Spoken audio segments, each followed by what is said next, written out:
Hey everybody, Rob Veno here, wagertalk.com, Wager Talk TV with your college basketball tournament conference previews. Big week this week up ahead with all the power conferences in action. It's called Championship Week for a reason. We're going to see a lot of basketball this week. I'm going to start here with the Big Ten conference preview, that conference tournament being played at Gainbridge Fieldhouse in Indianapolis, Indiana.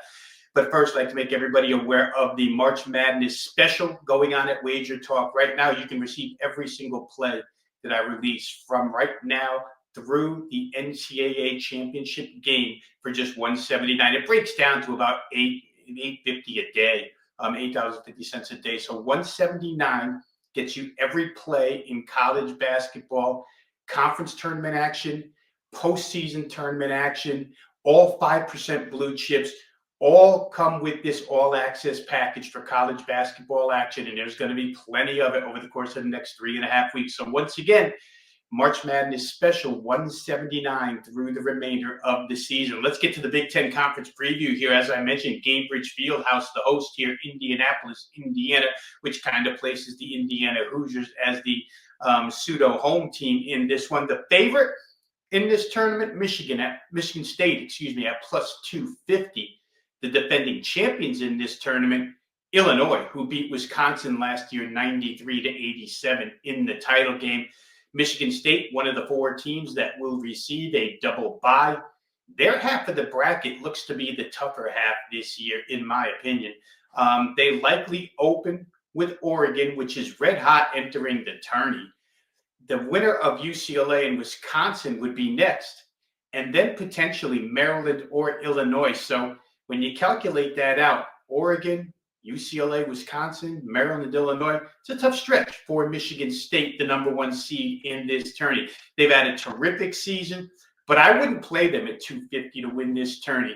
Double bye could be a real issue where rust is concerned, especially if they face Oregon right off the bat, who would have a game under their belt and would enter on an 8-game winning streak.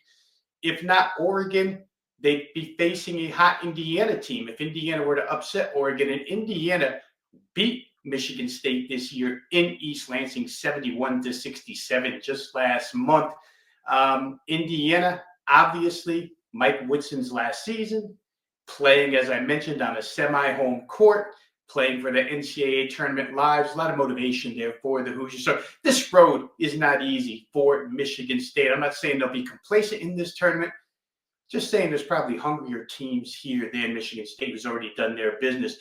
The long shot for me, and I would choose 2 here. They're not hugely priced, medium priced, but I would play both of these. And if you get one, you're going to come away with a profit.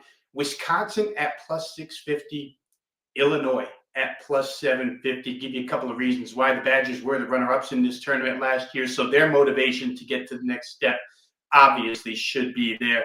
Their path, and nobody's path in this Big Ten tournament is going to be easy. Theirs is not easy. Most likely Michigan State or Oregon, then potentially Maryland. And this is all after they have to play UCLA in the very first game.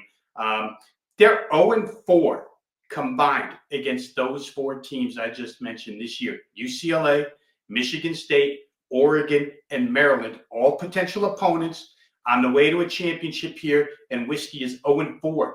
Against those teams this season. They'll have a revenge angle against all 4 of those.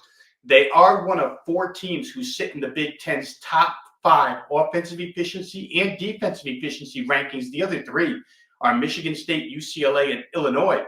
So you got a top 5 offensive team, a top 5 defensive team at plus 650. That's pretty good. They're the Illinois. Let's look at them real quick here. They're plus 750. The defending champ, they're on a 3-game winning streak that's actually displayed some of their best ball of the season. And they're the only team other than Michigan State that adds offensive rebounding and defensive rebounding to the top 5 with the other categories that I mentioned earlier. So great rebounding team on top of that. They'll have to get through Maryland, which destroyed them earlier this season in Champaign. But payback could be here, and UM's lack of depth could be an issue in this tournament. First round play to look for. Let's just look for an isolated play in the first round. I would say Iowa plus 5 versus Ohio State. They don't play a lot of defense. They're significantly shorthanded in the interiors, and so when Freeman went down, but They've shown tremendous heart the last two games, battled Michigan State to the wire 91-84 2 games ago, and then went to Nebraska as dogs and won outright. So summarize what we've got here. We're going to look at a couple of long shots. Wisconsin plus 650, Illinois plus 750, and first round, like Iowa, plus 5, using Ken Palm numbers here because we don't have them up yet, plus 5 against Ohio State. On the way out, I'd like to ask everybody to hit the like button if you like the selections and analysis provided here by the Wager Talk handicappers each and every day. Go ahead and hit the like button, click subscribe, join the 196,000 plus people who have already subscribed to Wager Talk TV. If you have a comment on this game or any other game, drop it in the comment section. I'm happy to reply. Try to do so as quickly as I can. For now, this is Rob Veno saying good luck with all your plays. We'll see you next time on Wager Talk TV.